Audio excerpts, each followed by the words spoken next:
ఎంతవరకు వచ్చింది మన పని? ఎక్కడ వెలుగుంటుందో అక్కడ ఈ రఘునాథ్ బ్రాండ్ ఉండాలి. నీ బ్రాండ్ కి తిరిగిలేదన్నయ్య. ఈ రాష్ట్రం మొత్తం రఘునాథ్ పేరు చెప్తే వణికిపోతుంది అన్నయ్య. నీకు ఎరైనవుతా సొరైనవుతా నీ ఒక్కడి కోసమే.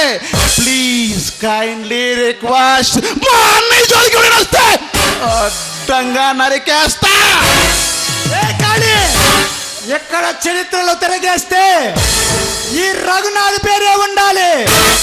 హీరోలు విలన్లు లేరి నాటకంలో అంతా ఒక్కటే అహం. ఎస్ కరెక్ట్ అన్నయ్య. ఇక్కడ హీరో అయిన మనమే, విలన్ అయిన మనమే. నీకు ఎదురొచ్చే మనగాడే లేడు. అయినాడు ఎవడో మనకెదురుగా ఆపోజిట్ గా నామినేషన్ వేస్తున్నాడంట.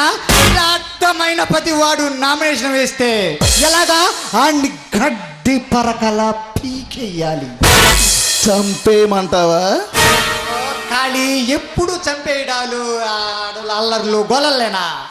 ఇప్పుడు అసలే ఆ ప్యార్లీలో అందరూ ఆడికే సపోర్ట్ ఉన్నారు.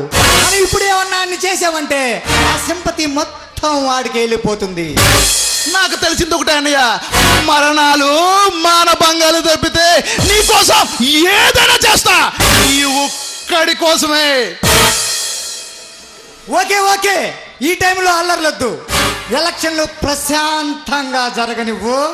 నాకు ఎమ్మెల్యే ఉండి ఇప్పుడు ఎంపీ పదవి వచ్చాక ఈ రఘునాథ్ అంటే ఏంటో ఈ నియోజకవర్గం మొత్తం తెలియజేస్తా.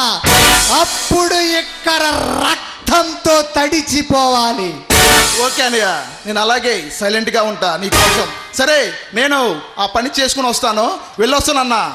ఎలాగైనా సరే ఆ ఎలక్షన్లో గందరగోళాలు జరగకుండా ఈ మనం యూత్ కుర్రవాళ్ళని తీసుకువెళ్ళి, కాలేజీ కుర్రవాళ్ళని తీసుకువెళ్ళి ఈ పనులు నువ్వే చక్కదిద్దుకో. ఏ కుర్రవాళ్ళతో ఏ గొడవ జరగనివ్వకు. ఓకే ఓకే అన్నయ్య, ఓకే వెళ్ళొస్తా.